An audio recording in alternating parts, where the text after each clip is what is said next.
Sir अहो कशाला घेऊन आलात तुम्ही मला? बसा इथे आधी. आणि का घेऊन आला म्हणजे? स्वानंदी गरज काय तुम्हाला मध्ये पडायची? तुम्हाला हजारदा सांगितलं ना स्वानंदी मध्ये पडत जाऊ नका.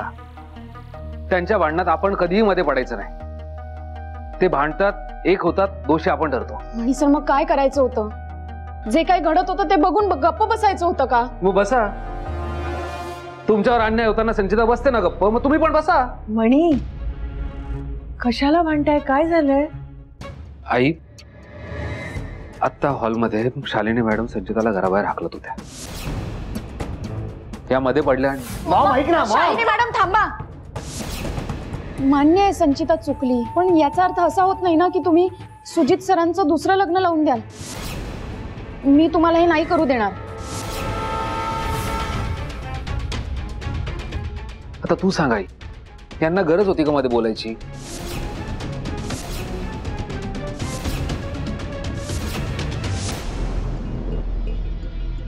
बेबी झालीस तू शांत? का आलायस तू इथे? थांबायचं ना तुझ्या त्या खोटारड्या आणि नालायक मॉमकडे. संचिता, ती छान लग्न लावायला निघाली होती तुझं, आणि तू सुद्धा घोड्यावर बसलाच होतास. करून टाकायचं लग्न. जा ना, जा प्लीज. नी शांत हो, शांत हो जरा. मी काय मॉमकडे गप्पा मारायला गेलो नव्हतो, तिच्यावर रागवायलाच गेलो होतो तुझ्या वतीने. ती जे वागले ते मलाही पटलं नाहीये. तिने इमोशनल.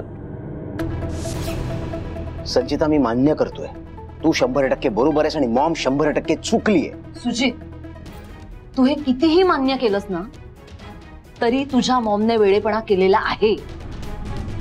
आणि तू काय सांगतोयस मला? तू ही इक्वली दोषी आहेस सुजित. तू तयार झालास म्हणून हे सगळं करू शकल्या त्या.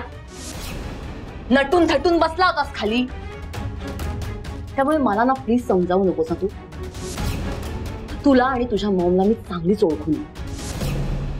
तू तुझ्या मॉम सारखाच कनिंग आणि ऑपॉर्च्युनिस्ट आहेस. त्यामुळे ही नाटकं माझ्या समोर नाही करायची. झालं झालं. मला ब्लेम करू नाही. मला ब्लेम करून तुला बरं वाटत असेल तर अजून ब्लेम कर. मॉम सारखाच आहे.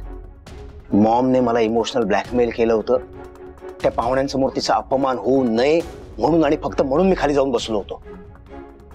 मला काही दुसरं लग्न बिग्न करायचं नव्हतं. एकच लग्न बास झालंय मला.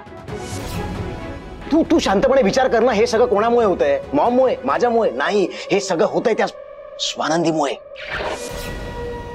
आता खाली तुझी बाजू घेण्याचं नाटक जरी केलं ना तिने, तरी तिने तुला एक्सपोज केलंय सगळ्यांसमोर. तुझी फेक प्रेग्नन्सी सगळ्यांसमोर प्रूव्ह केली आहे तिने.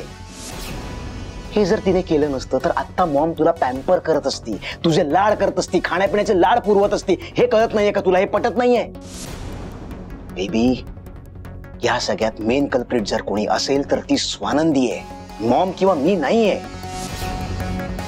संचिता ऐक ना, मला खूप काळजी वाटते. ही स्वानंदी जर प्रत्येक गोष्टी तसंच ना खुपसत राहिली तर एक दिवस ती मला सुद्धा एक्सपोज करेल. आपण तिचं काहीतरी करायला हवं. तुला हा राग जर कोणावर काढायचा असेल तर स्वानंदीवर काढ.